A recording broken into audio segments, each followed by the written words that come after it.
My name's Nick. Now, in this online lecture debrief, I'm going to go through this question about goodwill and the entries we will make to introduce and remove goodwill from the accounts. Now, hopefully you've had a good go at this, you've got an answer. I'm about to go through it and hopefully we come to the same answers. So Norman and Stanley share profits equally, and then Fletcher joins the partnership.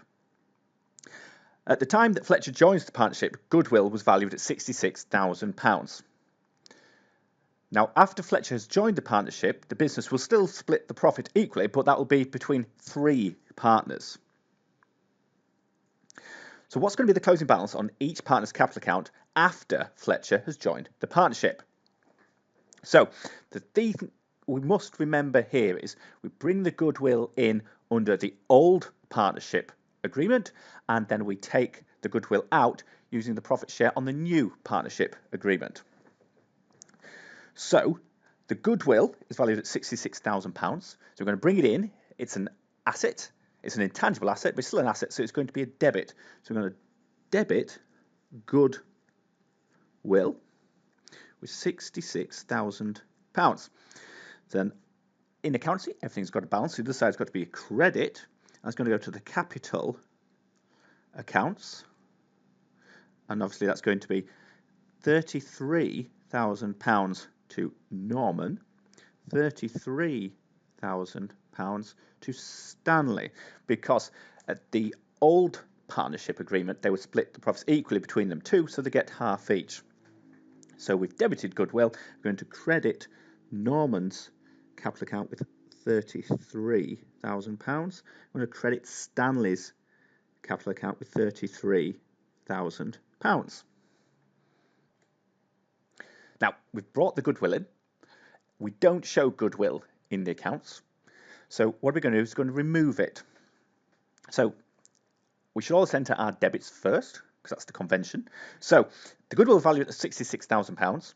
We're going to debit the capital accounts, because the other side is going to be a credit to the goodwill account, which will remove the goodwill.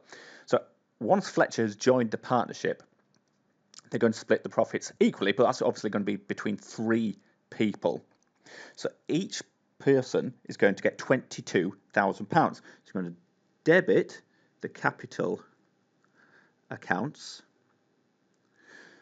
So Norman's going to get £22,000, £22,000 to Stanley, and £22,000 to Fletcher.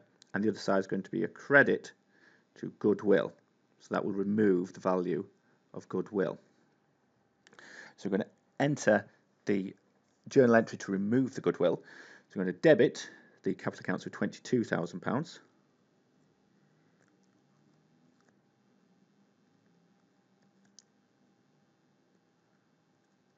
we've now removed the goodwill. So we can calculate the closing balances. So the closing balance for Norman and Stanley is going to be £11,000, which is going to be a credit balance. But obviously it's a closing balance, so we enter it on the debit side. Whereas Fletcher, his closing balance is going to be a debit of £22,000.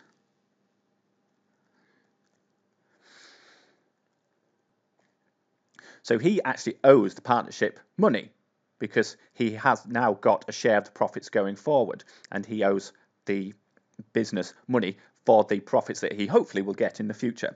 So just to make sure we get all our marks, we're going to total it up and make sure our closing balances are correct. So that totals off at £33,000, as does Stanley's, and Fletcher's balances off at £22,000. So if you remember that rule of bring in the goodwill in under the profit share agreement on the old partnership agreement and take it out under the profit share agreement on the new partnership agreement, you shouldn't go too far wrong.